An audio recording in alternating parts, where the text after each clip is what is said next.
Hello, fellow writers, and welcome to week 3 of Preptober and my third Preptober writerly check-in. This is Friday, not Saturday, so I have only done the drafting portion of my October Preptober goals, but I figured I might as well go ahead and kind of get the ball rolling today and do a little bit of the video, and then I'll do the rest of it tomorrow, just because I felt like going ahead and talking about the drafting while it's still fresh in my mind. This week was kind of hard to keep track of. I need to do a better job of keeping track of which scenes I'm writing what day, because I either wrote 5 scenes or 7 scenes, and I'm not really sure which. Like, I tried counting backwards and then tried counting from what I remembered, and I'm still not sure which it was. Either way, I wrote somewhere around the 9,000 to 9,500 word mark, which doesn't sound like a lot for 7 scenes, when last week it was like 11,000 words and I had written just at 5 scenes, I think. So it's like I said, it's been very interesting. As a real quick recap, my 2 goals for Preptober have been drafting and finishing the first draft of Swan Song, my YA fairy tale retelling, and the second goal was to outline an entire book, which I've been doing on the weekends, hence why the second part of this will be tomorrow. And I noticed last week we talked about the math and how I tend to overplot my outlines and I end up with way more scenes than I need. Well, this week I ran into 2 different instances where I had to put in a gap scene, a scene to bridge the emotional beats between the 2 scenes that I had outlined.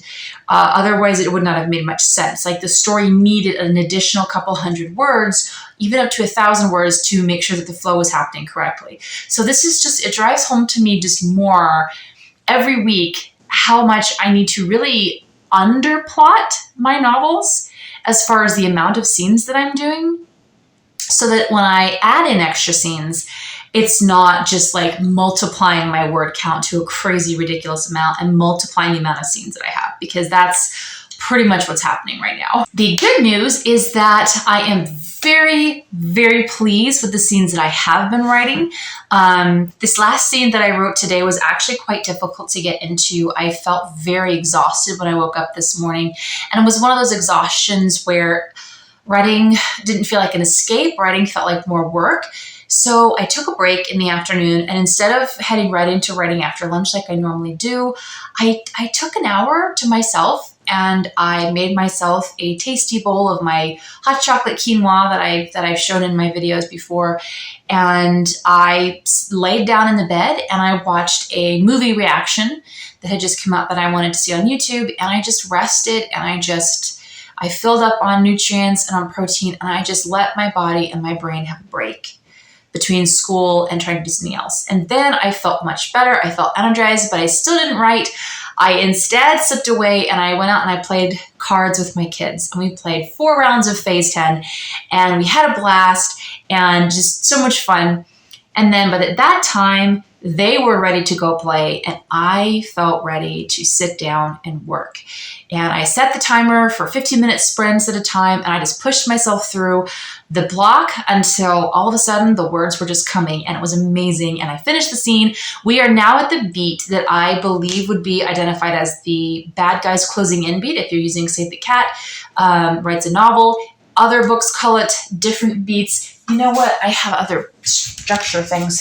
See, this is where beat sheets do not always help me, because I know for sure that I used this to plot out at least a portion of this book, and yet at the same time, my second half is not really falling into the beats quite well. But I'm guessing that this is the right before the all is lost moment. So it is kind of the tail end, but I think that this is happening about the 75% mark, which is right where it's supposed to. It's like directly before the break into Act 3, which my Act 3 has technically already started. But James Scott Bell, another book that I really enjoyed using for structure, superstructure, he calls this, I think this would be the mounting forces. I I think I wrote a scene toward the beginning of this week that would have been probably labeled the doorway of no return number 2, which is that moment when once again, the main character has already made some choices toward the beginning of the book where they can't go back. In the case of Princess Eliza from the story, she fled her home and she physically cannot go back to her home until she's finished breaking this curse that she is set out to break. And the second doorway of no return has to do with the curse, has to do with her breaking a curse, and she just stepped over a threshold that she cannot come back from, and that is going to complicate things immensely, but that she had to do. And then mounting forces sounds like what we're in this moment. It's right before the lights out moment, which is what he calls the dark night of the soul, or the all is lost, or whatever. But it's that point right around the beginning of Act 3, for me, it's a couple scenes in, where everything is getting very tense and crap has just hit the fan. It is very chaotic. It is about to get even more chaotic, and the little bit of hope that my poor main character was holding on to is about to get ripped out from under her. It's exciting, and it's intense, and it's very, very, it's epic. It's epic. We're going to go with epic. I am sure that my betas will have plenty to say that will remind me just how first draft material this is. But I'm not going to hand this over to anybody until I have had a chance. Even while I was writing the scene today, I was just catching all of the corny and cheesy lines and the stiff dialogue and the moments where I was like, wow, this is very clearly first draft material. But I decided not to let it bother me, and I just kept pushing through because this first draft is all about, again, whoever, and I never remember who said this, but pouring the sand into the sandbox. Then we'll build the castle later. I feel like all the structure is there. As even though it doesn't line up exactly with like any one specific set of beats, it's flowing in a very natural and slowly growing more intense type of way. So I feel like it's still working. Anyway, that is my update for the Swan Song drafting portion of this week's challenge, or of this month's challenge, and this week's partaking in that challenge. I don't know. It's Friday, so the words are not clear. So I will be back with you guys tomorrow after I finish up Bethany Atazadeh's live stream, where I will be working on outlining Project Glass. We are at the place now where we are taking the basic 5 beats of the plot and the character work that I have put in on the main character, the love interest, and the villain. And I am slowly going to be unpacking that tomorrow into a more fleshed out beat by beat outline. Anyways, that's what I'll be doing tomorrow, and I will check back in with you guys then. For now, it's off to dishes and supper and more dishes and then sleep, because mommy needs sleep. I'll see you guys tomorrow.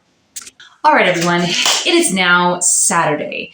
And holy cannoli, am I so glad that I decided to that I decided to break up the filming, because after this morning/afternoon session on working on Project Glass, working on outlining and brainstorming, I don't even want to talk about this. Like, this is all that I want to talk about right now.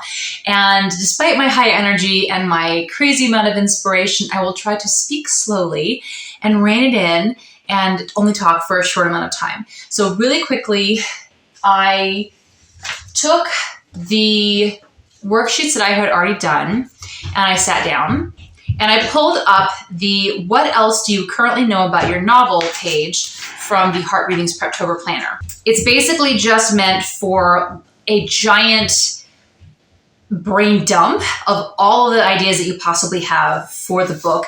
I did not include all of the things because there are actually a number of things I already put in my official Fairy Tales notebook, which I really need to get a new notebook for that.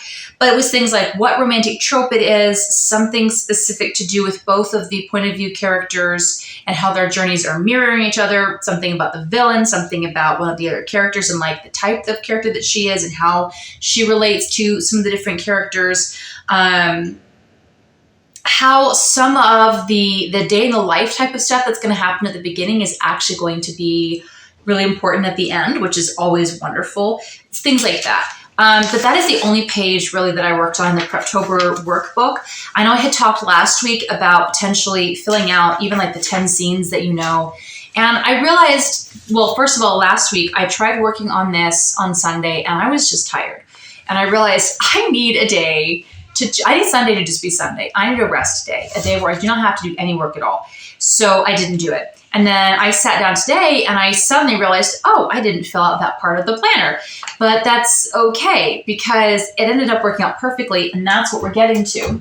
So I went ahead, and after I had done that and just kind of gotten some ideas down on paper, I took that information plus the character worksheets that I had previously done for my main character, my two main characters, and the villain character, and I put them together into a basic plot beat outline, which I already did, if you guys remember last week, the 5, which was the catalyst, the debate, the midpoint, the dark night of the soul, and the finale. And then I took the information that I had, all of that, and the notebook stuff that I had, and I filled in the opening image, the theme stated, and the setup, which are the plot beats prior to the catalyst, kind of leading up to it. And then I took what I had between those and the catalyst and debate points, which are the final points of Act 1 according to Save the Cat. And let me just kind of show you what I came up with. Can you see it? I figured out all the 10 scenes that I need for Act 1. Like, I could start drafting this tomorrow if I wanted to. Wow. I was not expecting to get this detailed. I was thinking I was going to kind of go through all of the plot this weekend and then like break it down scene by scene next week. I decided it didn't seem like that was necessary. I already knew what the scenes were, and I wanted to kind of see how they played off of each other.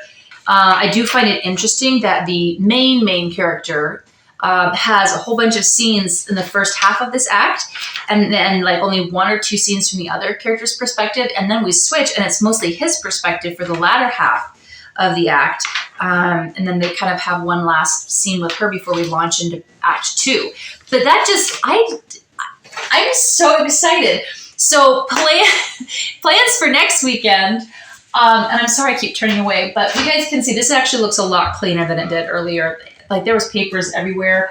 I was having so much fun. I actually decided to take a break this afternoon. I thought about pushing forward and trying to get to the midpoint, and then realized I really don't know enough about what the characters are doing in this second act, and I think I've mentioned this before, I tend to plot based off of a 4-act structure with 3 smaller climactic moments. So Act 1, and then like Act 2 up through the midpoint, and then my Act 3 is really more like the second half of Act 2, and then there's like the final quarter of the book. So basically I plot quarterly, but I didn't know enough for that second quarter of the book to really know what I was going to do. So I decided to pull this out. I love this book so much, which I already mentioned I was going to, but I did pull it out today, and I only managed to get through a couple of questions because it just, life, I can't spend my entire Saturday writing. It just doesn't work, which, my brain was starting to get a little taxed anyway. But already just looking at this, and I did it for both of the main characters, and seeing how they are going to be bouncing off each other and challenging each other. And I'm loving it already. I'm so hyped, so excited.